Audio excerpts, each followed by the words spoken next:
can't believe it. Football, bloody hell. Hey guys, welcome back to another Fergie Time Reds.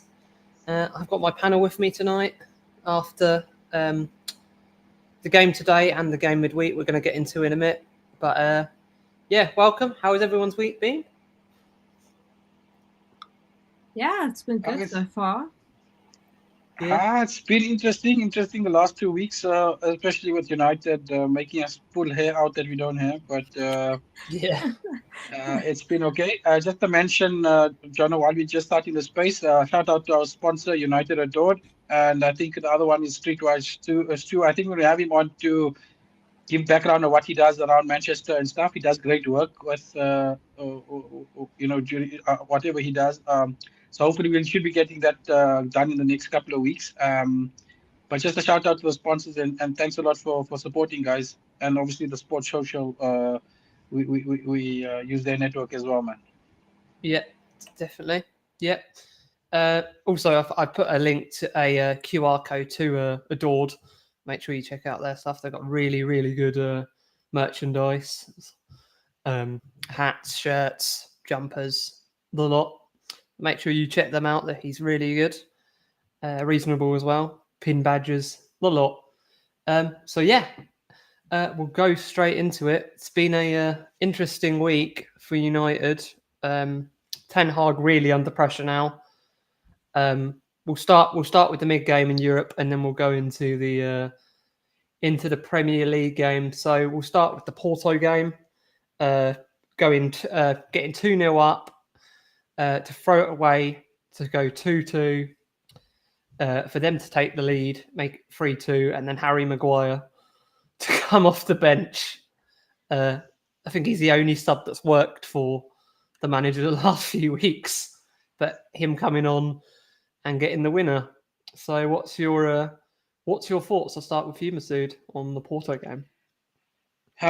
What you say, man? It was just sort of getting on the back of the Spurs result, and yeah, it was a poor performance. I mean, we did okay to get in 2-0 up, but I mean, we were very poor on the night as well, man. And sort of the goals we conceded again were sort of individual errors, and I mean, the one goal was basically a carbon copy of the Spurs goal. So it was frightening that we let the same thing happen. And I mean, our record in Europe isn't good at the moment. I mean, I think we've won 1 or 2 in 10, if I'm not mistaken, with the result on Thursday night. So we haven't been great for the last 3 seasons in Europe, which is worrying as well, because I mean, in Ten Hag's first season, we did quite well, man, in Europe and scoring a lot of goals and stuff. I mean, even though last season was shocking, we did have some good games in Europe, but I mean, we were goals up and then we used to concede similar goals as well, man. And it was frightening. It was frightening how we conceded on Thursday night as well. I'm just frustrated, man. I'm just frustrated as can be with the team at the moment, man. No, I fully agree with you. I mean, it's very frustrating, especially going 2-0 up. And I mean, it wasn't the best football after the 2 goals. We just lost control of the whole game. It's like we lost the meaning and we thought, oh, we've got this. So, there's no point, no effort going through there. And then the Bruno red card, which was also like, oh, are you kidding me? We just saw him see red, and on the weekend now we see him see red again.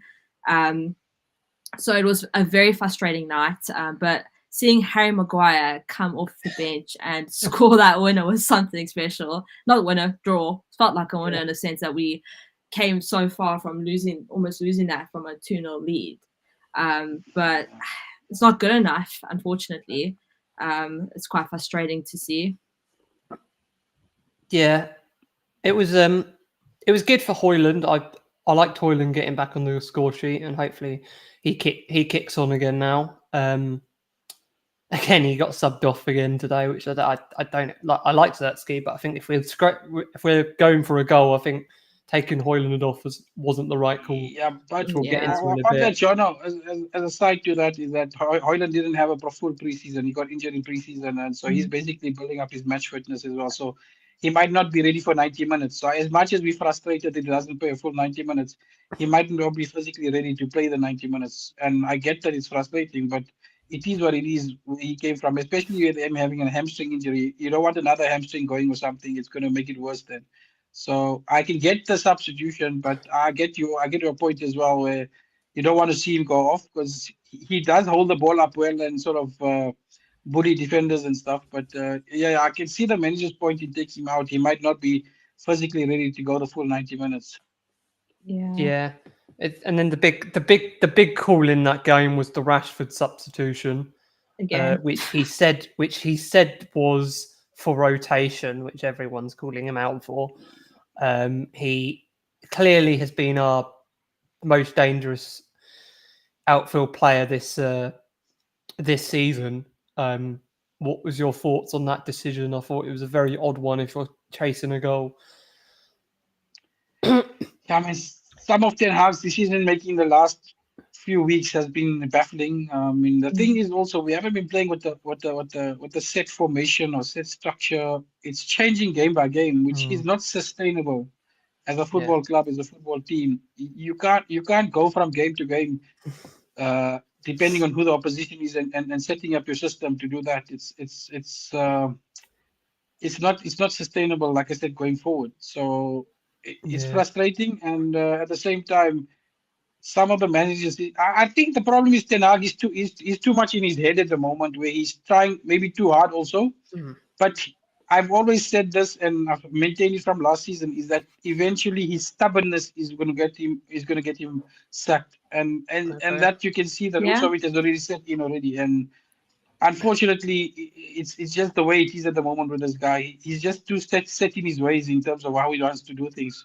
For me, I think he had that decision already made before the game even started against Porto, that he was only going to play Rashford for the first half. And I think going into a game, it can have that. But when someone's performing, especially Rashford, who hasn't performed well for like over a year, you surely keep him in the game, seeing how well he's playing. At least give him another 15 minutes. So taking him off at half. Taking him off at half time is going to knock his confidence. You may not see it, but it will knock his confidence, and it's going to start him questioning the manager's tactics. Also, chasing a goal. He was our only outlet attacker that was actually showing and wanting to damage Porto's defense. They had no answers for him. He kept going around them, and you take him off. I do question that a lot, and I think that was a terrible decision to make. The only right tactic that he did that night was probably bringing Maguire on to get that goal to draw it. Yeah, I agree. I think I'll go on to Rashford in a bit and question the manager, because I think that did happen today, but we'll talk about that in the game today. But I was talking to Ben earlier briefly, and he's been saying that ages that he's not the right guy, and anyone who watched the podcast last year knew how Ben felt about the manager. But it is looking very similar, like the style of play and like not knowing what you're going to get from game to game to Louis van Gaal. Like specifically today, which we'll get onto in a bit, but we controlled the game, but it was just pointless possession because we weren't doing anything with it. And that's what I worry about. I think long term, I think it's not sustainable, because any board that's coming in, obviously we've got the new board, they will set the style of play they want to play. And I think going forward, they want a coach and not a manager. So that as Masood was saying earlier, they probably know who they want. And his job will just be to pick the team, basically. And they will hire someone for the style of football they want to play. And that's the one question we haven't had answer, is what style of football do our owners want us to play? Do they want us to play possession? Do they want us to play counter-attack? And we don't know, because every week we're playing something different. Yeah. That needs to be clarified. It's not like I said, it's not sustainable. And that's where Erik ten Hag's stubbornness comes into it as well, man. Is that he doesn't want? I mean, today we'll get onto it in a bit more detail in a while, but today we played with fear. We didn't want to lose the game, and so we just played pragmatic football. It wasn't. It wasn't a great watch. I mean, we did well compared to the previous few weeks, but it wasn't enjoyable watching the game because basically waiting for moments in the game to try and do something. It wasn't sustained. Yeah, so it wasn't sustained attacking or whatever it is where you were basically out attacking Aston Villa. I mean, not to say that they're a good side and sort of on any given day a draw at Villa Park is a good result. But at the moment in our situation where we are on the log, I mean, it's shocking reading where we are. Yeah, it's not great. It's 8 points after great. 7 games. For 8 points after 7 games, and you've only scored 6 goals. 5 goals in the league. For me, is that listen, going to Villa Park, Aston Villa, that is probably arguably one of the better teams that are in form right now in the Premier League and outside of Premier League. I mean, they took points or they beat Bayern. I mean, yes, to hold them to a goalless draw where they hardly had a chance to score, that for me is probably the only positives we can take out from today's game. That doesn't take away from the fact that we're not playing the attacking, attractive football. We're not going anywhere with our football. We control the game. As it's going forward, there's no creativity to open up a scoring opportunity or take the chances. It's like there's no hunger within the team. And that is quite concerning to see. And it seems like every time Ten Hag comes to speak up, he goes, oh, yes, we're working. It's a work in progress. It's a work in progress. I agree, it is a progress. We all know Rome wasn't built in a day, but how much more there surely has to be a bit better than what they're putting up now. You can't just keep saying that. And yeah, it's good. They keep mentioning, and a massive part of this is the goalkeeper. Massive respect to Onana this season. Oh yeah, we would have been in a worse position if we didn't have Onana this season. He got a lot of stick last season, but he's been class. He's the only reason we've had that 4 clean sheets, but we've only scored 1 more goal than that in the Prem, which is embarrassing. So they keep talking about these clean sheets, but we can't score goals, so we can't win games. So if you take out the Southampton game, you're sitting at 2 goals in 7 games. Yeah, that's a shocker. That's a shocker. It's embarrassing, and we saw how bad Spurs can be today, Brighton. But we didn't Spurs. We made Spurs look like prime Barcelona. We were so shit in that game. The thing is, we never exploited them. We never actually took the knife to the batter. You allowed Spurs to play their game. I mean, you didn't put pressure on them or anything. I mean, no. They walked through you in the first 2 minutes, scored a goal, and sort of the game was set. And that's how it was. I mean, even though we took the lead on Thursday night as well, I mean, the same thing happened against Porto where we allowed them back in the game and you gave away silly goals. And that's been a constant throughout Ten Hag's reign, is that we give away silly goals. So the mentality in the squad is unreal, man. You go down a goal or something, the heads drop. There's no fight. There's no mental toughness. I mean, you got the odd few results where you sort of came back, but I mean, it's just unreal how fragile mentally a lot of our players are, and that stems from the coach as well because he's uncertain in what he does as well. Yeah, definitely. We got one comment in the chat from my mate. I think his time is up, but there's no one to replace him with that. That will turn it around. It's hard. I agree with that comment. Like, as much as we all want like the best for our club, I still have this. I'm not happy with what Ten Hag's doing, but at the same time, I don't see a viable person that can come in and be like, okay, we're gonna switch this whole thing on its head and get the results that we're needing. Yeah, but you can't run your club by fear of not doing something. Not doing something is also inaction. And the more Ten Hag is here, the more it's going to fester amongst the fans. Where you remember now, you're sitting 6 points behind the top 4. If the rate of let's just say you need 70 points to win to sort of make top 4 next season. If you look at, we have 31 games left, and you are sitting on 8 points. You need 62 points to get that 70 points. That means in your next 31 games, you need to average 2 points a game, which Ten Hag doesn't do. Yeah. And how is the goals going to come for you to get that amount of points to get you there? So I get the inaction, and there's no just standard candidate out there that's going to sort of blow everyone's mind. But then again, that is the job that these guys get paid for day in, day out, the sort of your football structure. And that is what they were hired for. They need to do the job and go and find the replacement they want.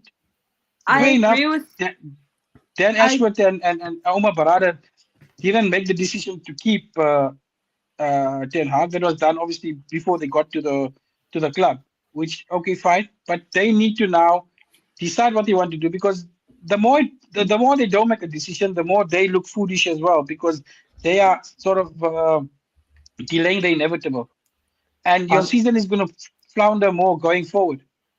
I'm glad. I don't know if you heard what came out this week. I don't know if you saw the interview from Ranier,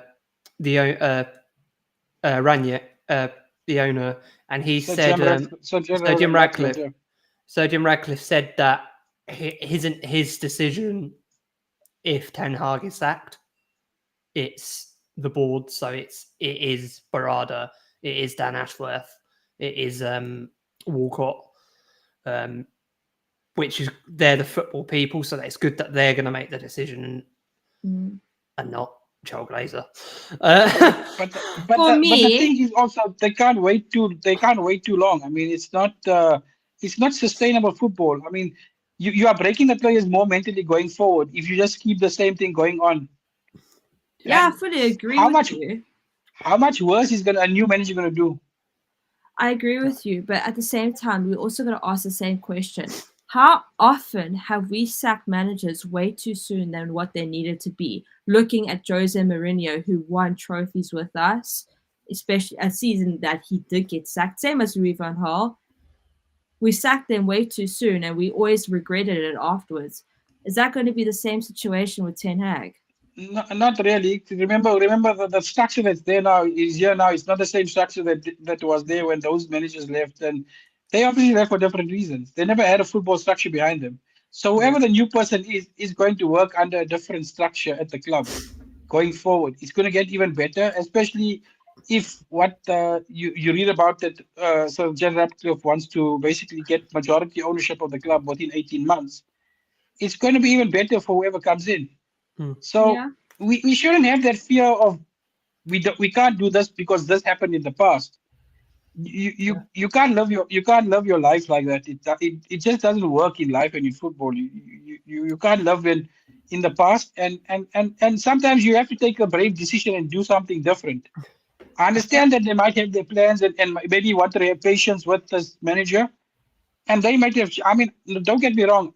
I don't like seeing managers sacked. I've never ever called for a manager to be sacked. But if you look at the way that's been going in the last month, he's basically sacked himself in what he's done, in what he's done and what he's continuing to do. So it's not that he's made their job basically easy for them. Yeah. In what he's been doing with the squad. I mean, United's squad is not a bad squad if you look at all the squads within the Premier League.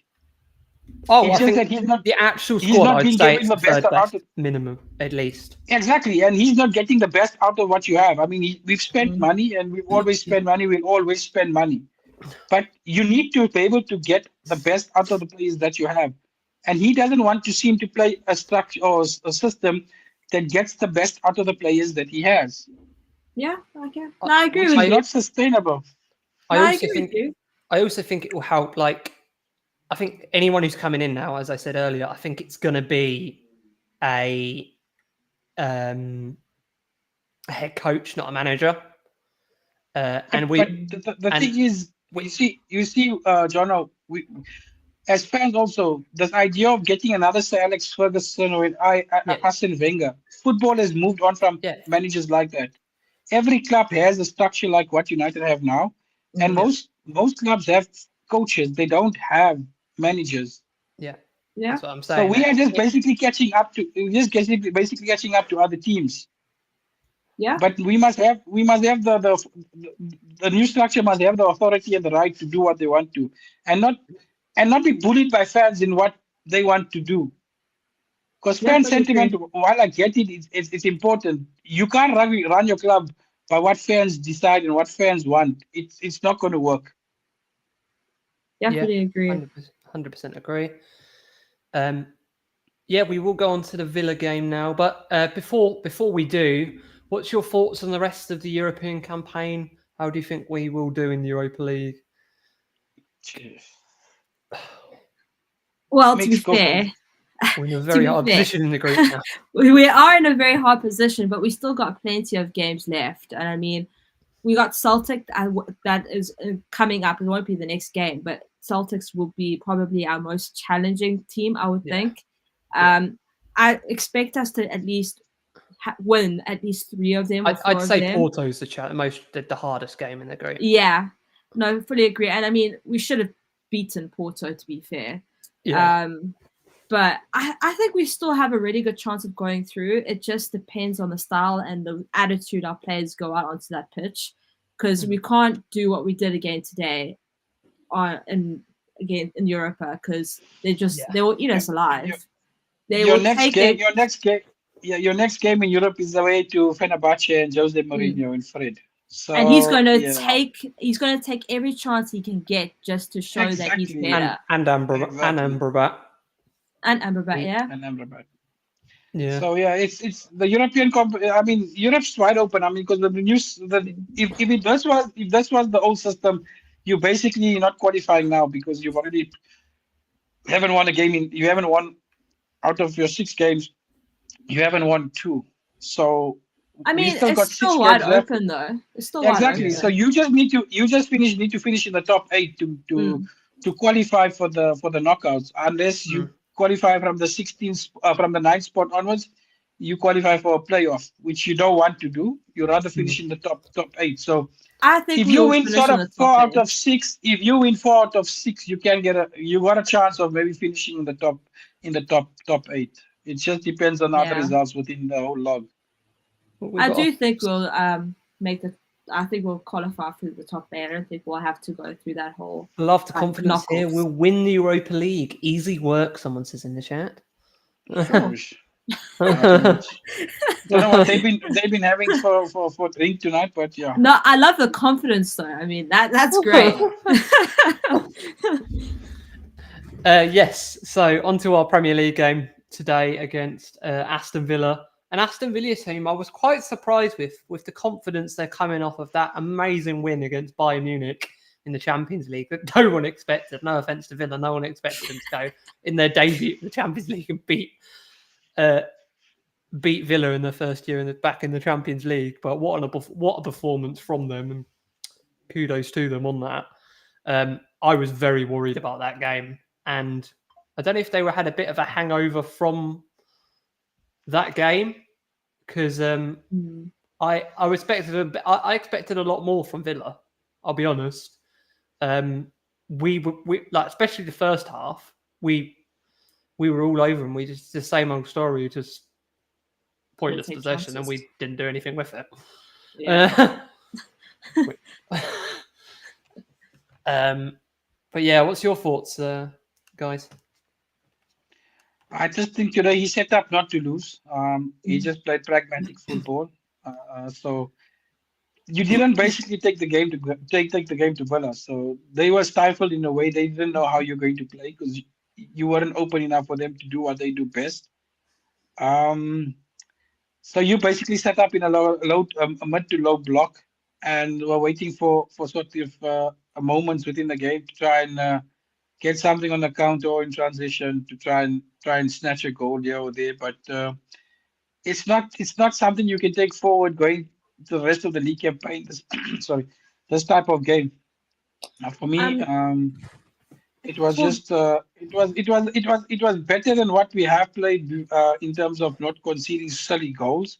You were more solid in terms of your back four and how you played within the midfield as well. But it's not some. I mean, at this moment in time, I can't see where goals are coming from.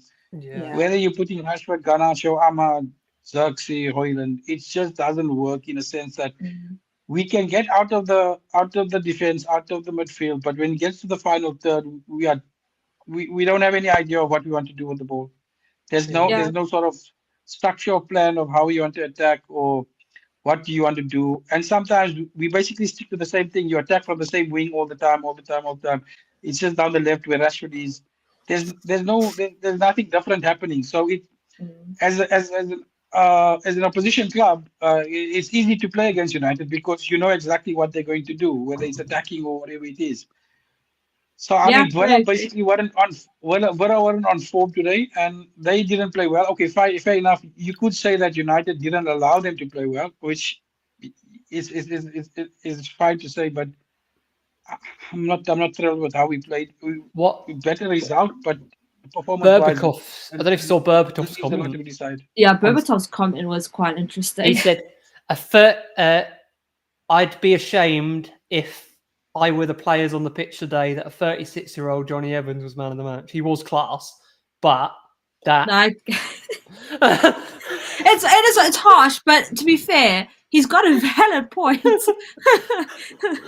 I mean, listen, my thoughts on the game is that I thought that we did well in the sense that we held off Aston Villa, in an informed team that knocked the socks off of Bayern. I think we did well to hold them off. That's my positive from that in a defensive perspective. What I am struggling to understand is the fact that every time we building play, we lose our final ball or our final touch or our final creative pass to score a goal is always off. We're never ever finishing things off or taking those chances properly. And when we pass something in the final third, we generally lose it in stupid areas, which means they come firing back at us, countering attack us, and we don't have answers for that. And it's just sloppy play. And I mean, how many more times do we have to see the same things as well? Because it happened in midweek, it happened last weekend and the weekend before that. The sloppiness, we all called out thinking, it's just because, they're getting back into the regime of things. They need to get used to each other. But now it's getting to the point, like, no, it's not that. It's just they're not connecting or, but I mean, kudos to us for actually drawing a game against Aston Villa, but it's not good enough. We need to get results and we're not scoring goals. And it's very evident that our forward lineup and midfielders aren't linking up properly or taking their chances when needed.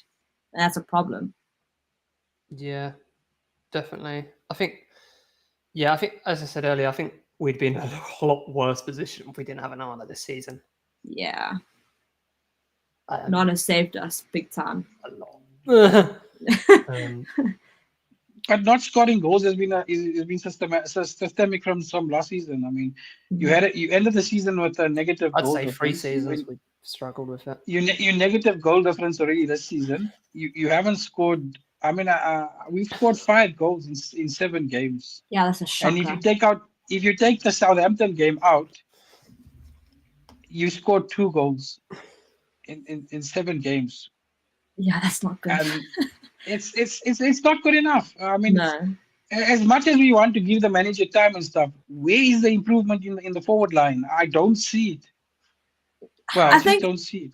I see the connections are a lot better and like the build-up's a lot better. It's just the final touch of the ball or the actual finishing off the creative chances that we're not producing properly. I can see the build-up starting to develop, but it's not developed enough to say that it's good enough, if that makes any sense.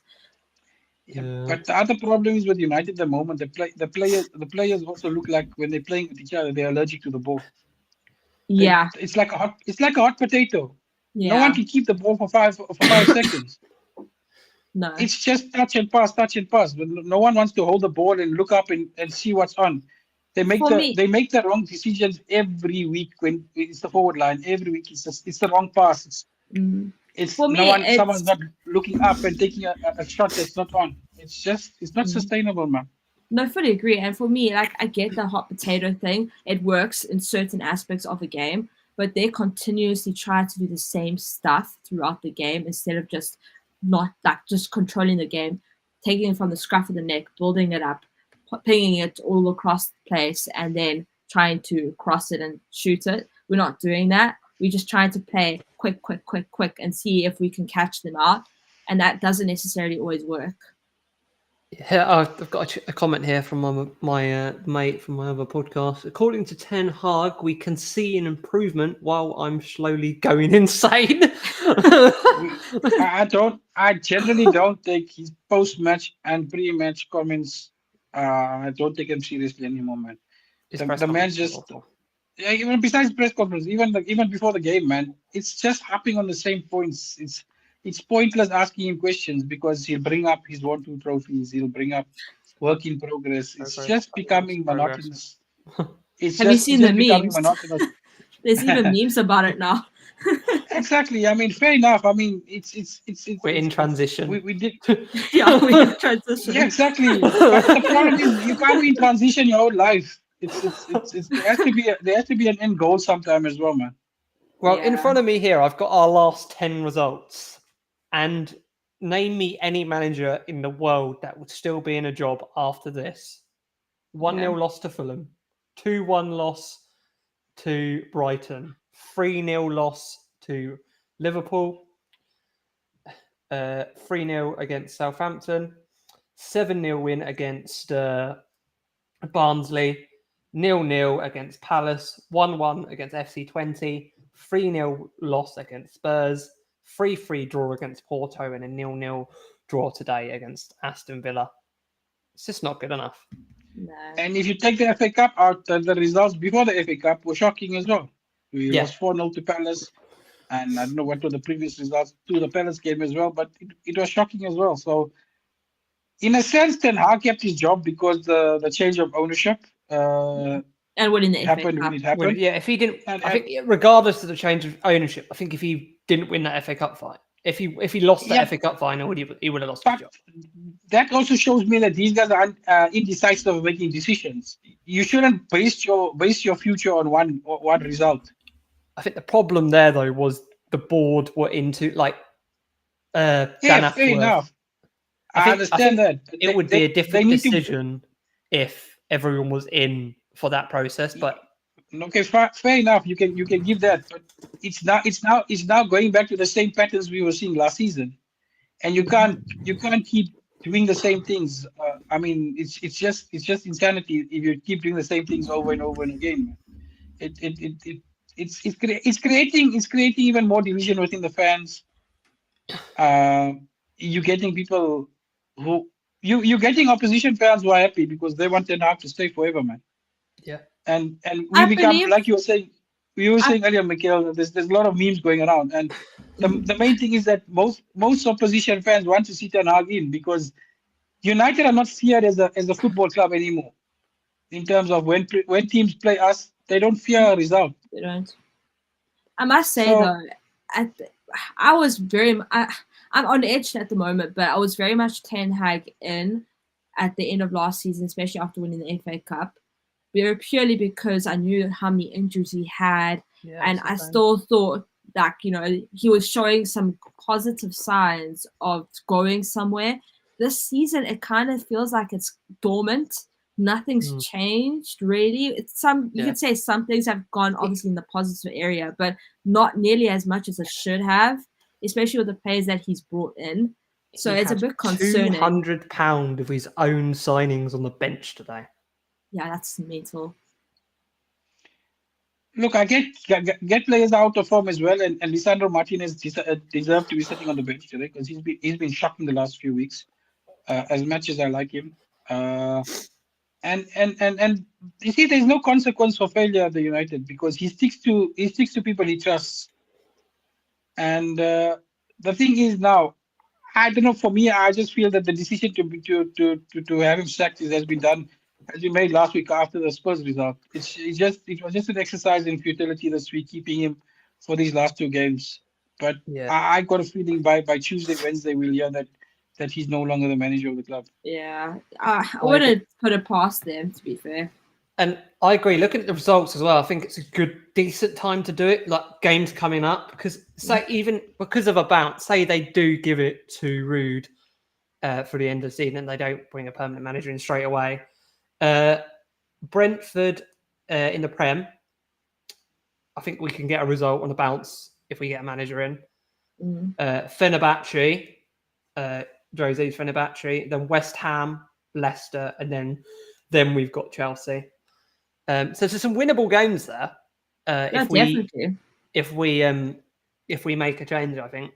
And also, when we make a change, generally the new manager coming in will bring confidence within the squad, and that's when they want to prove something. So definitely think we could get results in if we do sack him now. Yeah, but I don't know, man. It's just a matter of getting. I mean, it's just a matter. The players, we don't have bad players, and no one goes out on the field to perform badly on purpose. It doesn't happen. They're professional footballers. For me, there's no confidence. Everyone's confidence is shot.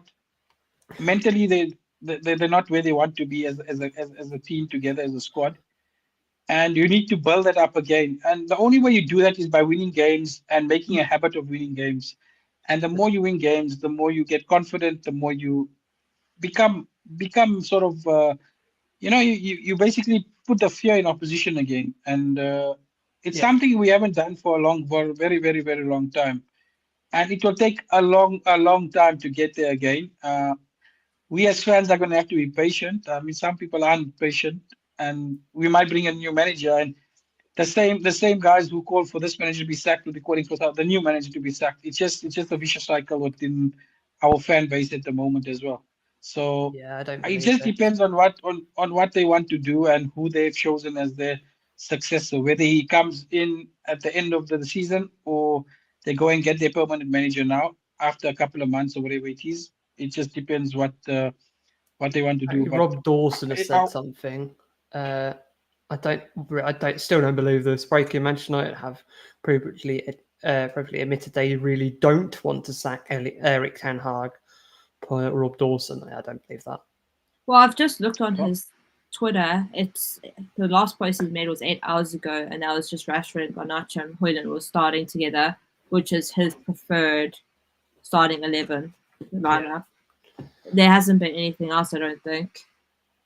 Yeah, it might have been that he might have said it on ESPN's channel or something where he's not tweeted it, but I take sort of Rob Dawson, ESPN with a pinch of salt. If it doesn't come from Ornstein or James Ducker or someone, I don't really pay attention to it. So there'll be a lot of noise in the next day. It has been said, I see here on United Truthful, it has been said that they have admitted privately they do not want to sack Ten Hag.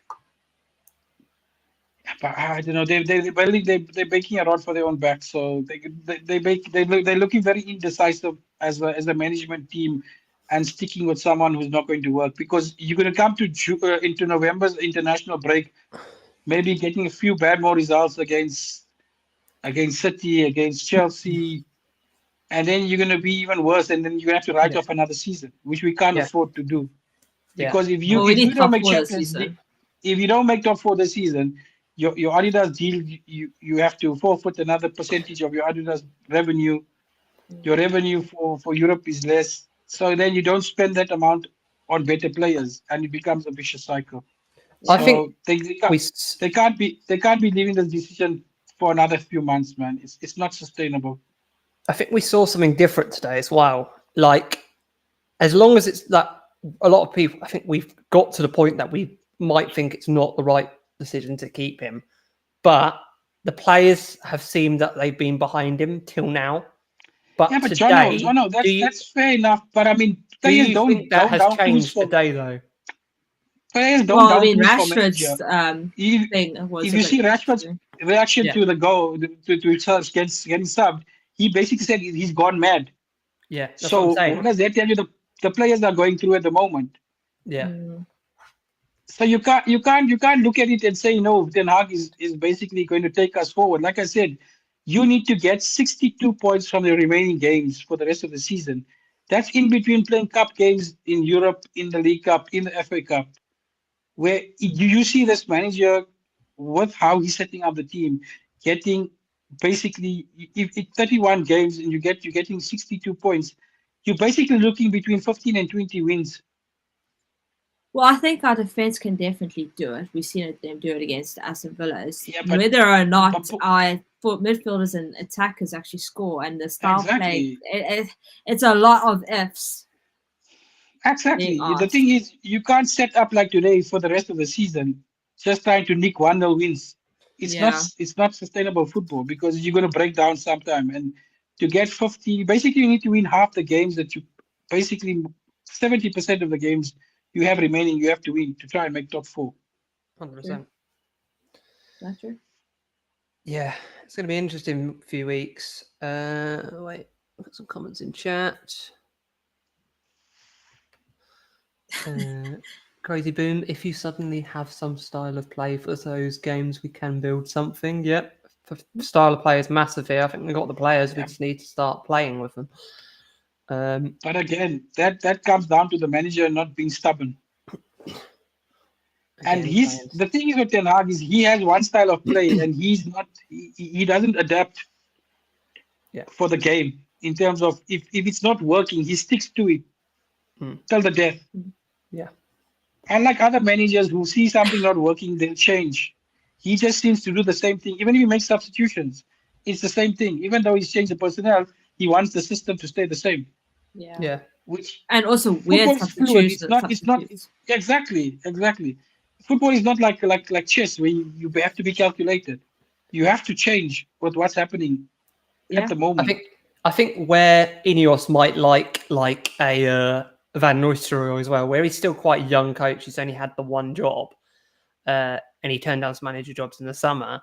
He's quite a young coach, so you can tell him we want to play possession, for example, possession style football, and you can mold him into what you want.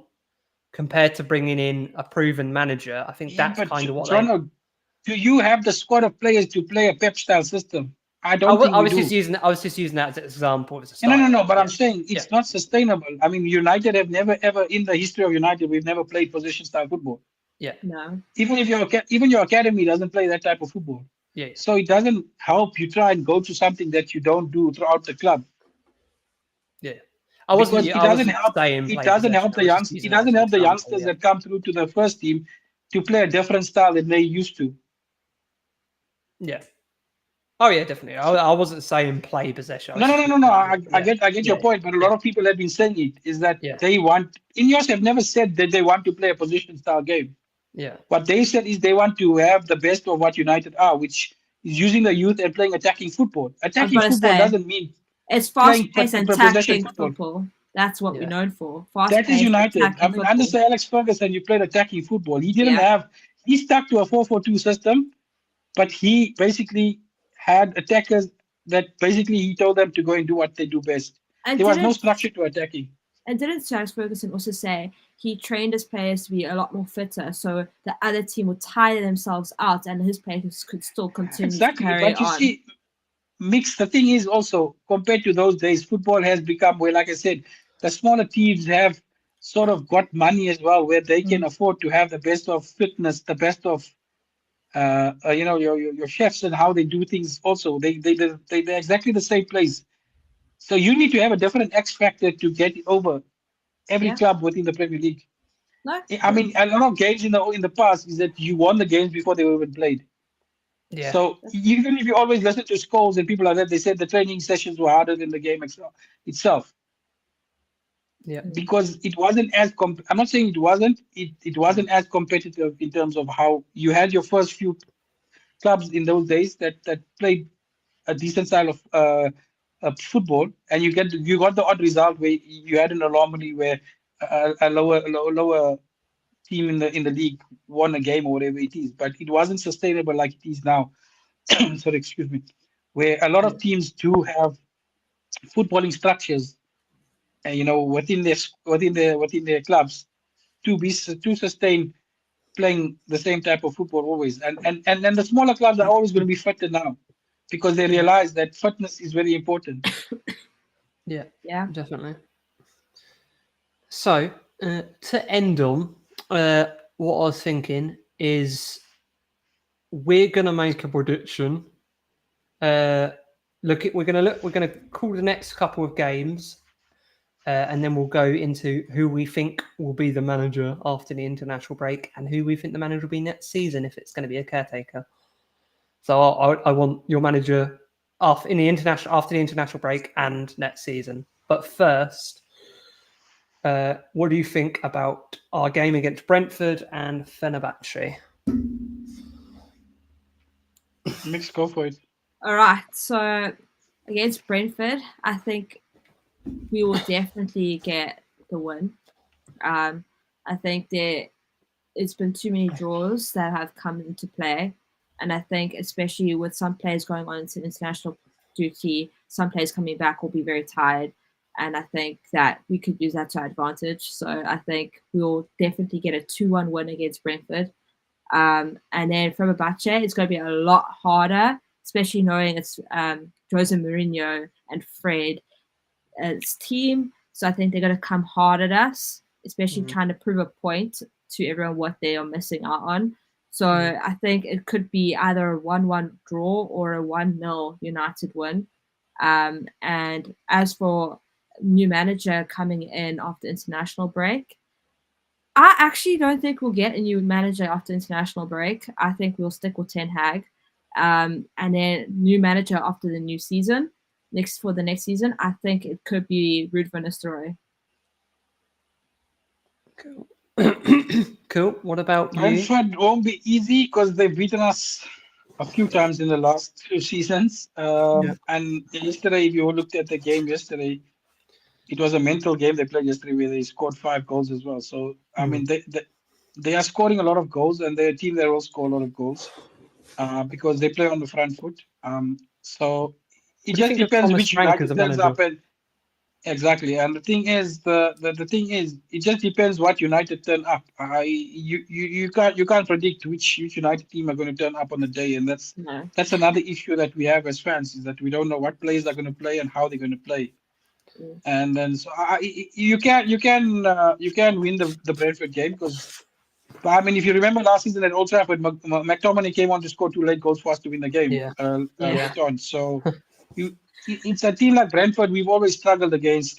I don't know why, but it's one of our bogey teams where we struggle against them.